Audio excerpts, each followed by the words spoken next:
Hello students, welcome to my YouTube channel. Students, आप लोगों को यह जानकर काफ़ी ज़्यादा खुशी होगी कि मैं कक्षा 6वीं की 8 ग्रेड अभ्याय पुस्तक लेके आ चुका हूँ, वो भी सामाजिक विज्ञान की। ठीक है, तो सामाजिक विज्ञान की जो भूगोल पाठ दिया गया आपका दूसरा भाग है आपका भूगोल। ठीक है, तो भूगोल से मैं अध्याय 3 लेके आ चुका हूँ, पृथ्वी की गतियाँ।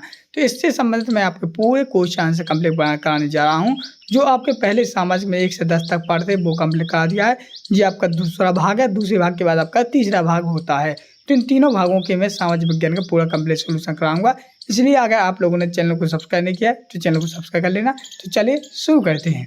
तो जैसा कि आप लोग देख सकते हो, सर्वप्रथम यहाँ पर लिखा है, यहाँ पर लिखा अध्याय 3 पृथ्वी की गतियाँ। तो इसका मैं संपूर्ण सोल्यूशन करूंगा भूगोल का। तो पहली प्रश्न देख लेते हैं। पहला प्रश्न लिखा, प्रश्न पहला, लीप वर्ष में फरवरी माह में दिनों की संख्या होती है। जो लीप वर्ष होता है उसमें फरवरी की माह होता है, जो उसमें दिनों की संख्या कितनी होती है। तो अगर आप लोगों को पता है तो आप लोग कमेंट बॉक्स में बताएं। जैसे कि पहला लगा 28, दूसरा लगा 30, अगला है 29, इसमें 31। तो अगर आप लोग को पता है तो आप लोग बेहिचक हमें कमेंट करके बताएं कि सर इसका आंसर ये है। तो इसका सही आंसर हो जाएगा सी ऑप्शन, सही हो जाएगा 29। ठीक है, चलिए इसी प्रकार से बढ़ते नेक्स्ट आप लोग सामने यहाँ पर दूसरा प्रश्न। दूसरे प्रश्न में लिखा है 22 दिसंबर को उत्तरी गोलार्ध में कौन सी ऋतु होती हैं। जो 22 दिसंबर है उसमें उत्तरी गोलार्ध में कौन सी ऋतु होती हैं। तो वर्षा ऋतु होती है कि बसंत ऋतु या शीत ऋतु, ग्रीष्म ऋतु।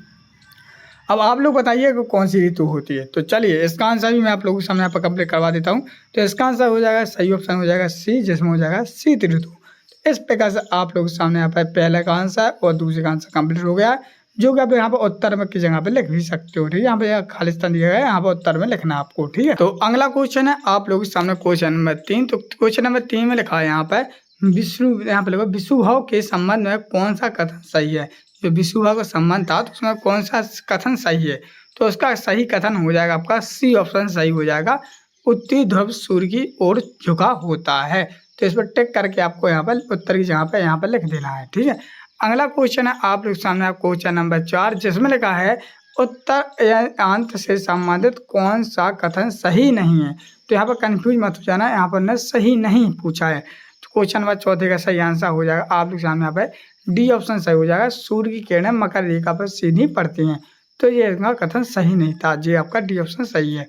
इसी प्रकार से बढ़ते नेक्स्ट क्वेश्चन नंबर 5, जिसमें लिखा है पृथ्वी अपने अक्ष पे एक चक्कर पूरा करने में लगभग समय लेती है। जो पृथ्वी है वो अपना एक चक्कर पूरा करती है तो कितने घंटे समय लेता है।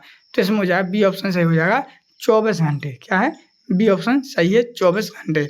अगला क्वेश्चन है आप लोग सामने यहाँ पर नेक्स्ट आप लोग सामने यहाँ पर रिक्त स्थानों की पूर्ति कीजिए। तो रिक्त स्थानों की पूर्ति कहते हैं। तो इस प्रकार से आप लोग सामने क्वेश्चन नंबर 1 से क्वेश्चन नंबर 5 आपके सही विकल्प कंप्लीट हो गए हैं। अगला रिक्त स्थान पूर्ति कीजिए। तो पहले देख लेते हैं, पहला आपके सामने यहाँ पर रिक्त स्थान पहला, जिसमें लगा पृथ्वी से प्राप्त प्रकाश। तो यानी पृथ्वी सूर्य से प्रकाश प्राप्त करती है। जो करती है कि नहीं करती है बताइए आप लोग। हाँ, तो पहले में हम लोग सूर्य भर देंगे। दूसरे में लिखेंगे हम लोग उत्तरी गोलार्ध में 21 जून को सबसे लंबा दिन व सबसे छोटा रात होता है या होती है। तो इस प्रकार से आप लोग जानना बी ऑप्शन में 21 जून भर देना है। अगला पृथ्वी घूर्णन एवं परिक्रमा गति के कारण दिन रात में परिवर्तन होता है। तो इस सी वाले ऑप्शन का आंसर मुझे अभी पता नहीं है, मतलब कि पता तो है लेकिन कंफर्म नहीं है, क्योंकि मैं गलत नहीं करना चाहता आपके साथ। इसलिए अगर आप लोगों को नहीं पता तो आप इस ऑप्शन को छोड़ दीजिए, आप लोग अपनी सर में हमसे भी पूछ सकते हो। ठीक, अगला डी ऑप्शन जिसमें लगा है एक लीप बरस में हर 4 साल के अंतराल में आता है। जो एक लीप बरस होता है वो हर 4 साल के अंतराल में आता है। अगला आप लोग ई ऑप्शन जिसमें लगा है यदि पृथ्वी घूर्णन नहीं करे तो सूर्य के विपरीत भाग में क्या होगा। तो क्या होगा, अंधेरा होगा। तो आपको यहाँ पर अंधेरा लिख देना है। तो इस प्रकार से आप लोग सामने यहाँ पर रिक्त स्थानों की पूर्ति कंप्लीट हो गई है। इसी क्रम में बढ़ते नेक्स्ट क्वेश्चन नंबर 7, जिसमें लिखा है ग्लोब, यानी जो ग्लोब पर रात दिन को विभाजित करने वाले व्रत का क्या कहते हैं। जो ग्लोब होता है उस पर हम दिन रात एक करें तो उस व्रत को हम क्या कहेंगे। तो उसका आंसर लेंगे हम लोग प्रदीप्ति व्रत। क्या लिखेंगे, प्रदीप्ति व्रत लिख देंगे। अगला क्वेश्चन नंबर 8, जिसमें लगा है पृथ्वी कितने दिन में सूर्य का चक्कर पूर्ण करती है। जो पृथ्वी है वो कितने दिनों में सूर्य का चक्कर, तो हम लोग हो गए 365 दिन 6 घंटे में पूरा करती है।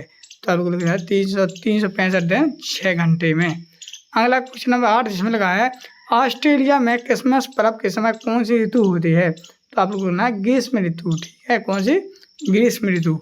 अगला क्वेश्चन नंबर 10, जिसमें लगा पृथ्वी पर दिन दिन व रात की स्थिति के बराबर होता है। तो चलिए इसका आंसर लोग यहाँ से लिखेंगे इस प्रकार से, ऐसा 21 मार्च एवं 23 सितंबर को सूर्य की किरणें विषुवत वृत्त पर सीधी पड़ती हैं। इस अवस्था में कोई भी ध्रुव सूर्य की ओर झुका नहीं होता, इसलिए पूरी पृथ्वी पर दिन एवं रात बराबर होते हैं। तो इस प्रकार से आप लोग क्वेश्चन नंबर 10 का आंसर कंप्लीट होता है। चलिए हम लोग देखते हैं क्वेश्चन नंबर 11, जिसमें लिखा है एक वर्ष में कितनी ऋतुएं होती हैं। कितनी ऋतु होती है? ऋतुओं में परिवर्तन किस कारण होता है, लिखिए। चलिए तो इसका भी आंसर देखते हैं। ठीक, इसका आंसर आप लोग यहाँ से लिखेंगे। समानतः एक वर्ष में 4 ऋतुएं होती हैं। कौन कौन? गर्मी, सर्दी, बसंत एवं शरद ऋतु में बांटा गया है। ऋतुओं में परिवर्तन सूर्य के चारों ओर पृथ्वी की स्थिति में परिवर्तन के कारण होता है। तो आप लोग क्वेश्चन नंबर 11 का आंसर पूरा कंप्लीट लिख लेंगे। अगला क्वेश्चन नंबर 12, जिसमें लिखा है कि प्रत्येक चौथे बरस फरवरी माह 39 दिन का क्यों होता है, समझाइए।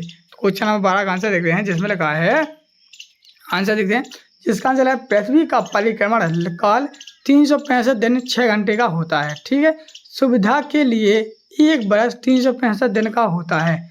इसमें 6 घंटों को नहीं जोड़ा जाता है। 4 वर्षों में प्रत्येक वर्ष के 6 घंटे मिलकर एक दिन 24 घंटे के बराबर होता है। इसके अतिरिक्त एक मिलकर एक दिन 24 घंटे के बराबर होते हैं, जो अपना यहाँ एक दिन को चौथे बरस की फरवरी माह में जोड़ते हैं, इसलिए प्रत्येक चौथे बरस की फरवरी 29 दिनों की होती है। आगे समझे, जैसे कि मान लीजिए पूरे साल में जो अपनी परिक्रमा होती है वो 365 दिन और 6 घंटे होती है। अब 6 घंटे को 4 सालों को जोड़ दो तो एक दिन रात हो जाती है। तो अब जो 28 की फरवरी होती है उसमें जोड़ देते तो 29 हो जाती है। आगे समझ में, तो इस प्रकार से आप लोग सामने क्वेश्चन नंबर 12 का आंसर कंप्लीट हो गया है। क्वेश्चन नंबर 13 आप लोग सामने है, पृथ्वी पर उत्तर अयांत का दक्षिण अयांत की अवस्था कब होती है। तो आप लोग हुए 21 जून को, यानी 21 जून को उत्तर अयांत तथा 22 दिसंबर को दक्षिण अयांत की स्थिति होती है। तो आप लोग ये लिख लो। क्वेश्चन नंबर 14, पृथ्वी की गतियों का वर्णन कीजिए। ठीक है, तो इसका आंसर लिखेंगे, पृथ्वी की गतियाँ 2 प्रकार की होती हैं, एक हो जाएगी घूर्णन, एक हो जाएगी परिक्रमण।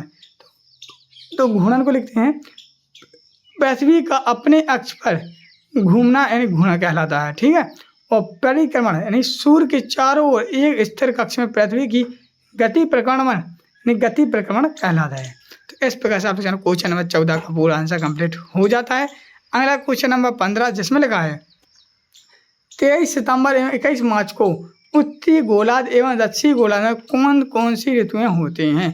तो इसका आंसर लिखेंगे, 23 सितंबर को उत्तरी गोलार्ध में शरद ऋतु होती है, जबकि दक्षिण गोलार्ध में बसंत ऋतु होती है। 21 मार्च को स्थिति इसके विपरीत होती है। तो आप लोग 23 का आंसर यहाँ से यहाँ तक लिख लेंगे। चलिए बढ़ते हम लोग नेक्स्ट क्वेश्चन की ओर। तो स्टूडेंट अगला क्वेश्चन आप लोग सामने यहाँ पर क्वेश्चन नंबर 16। क्वेश्चन नंबर 16 में लिखा है ऋतु परिवर्तन का नामांकन चित्र बनाइए। जो ऋतु परिवर्तन का नामांकन चित्र होता है वो लिखना है। तो उसका आंसर आप लोग सामने जे रहा, ठीक है, इस प्रकार से। तो आप लोग सामने यहाँ पर शुरू हो जाएगा, यहाँ पर बसंत ऋतु, यहाँ पर ग्रीष्म ऋतु, वहाँ पर ये आपकी शरद और यहाँ पर शीत ऋतु। तो इस प्रकार से आप वीडियो का पूरा कंप्लीट लिख लें। तो स्टूडेंट इस प्रकार से आप लोग सामने एक पार्ट आपका पूरा कंप्लीट हो जाता है। तो मिलते हैं हम लोग नेक्स्ट पार्ट में, तब तक के लिए जय हिंद, जय भारत।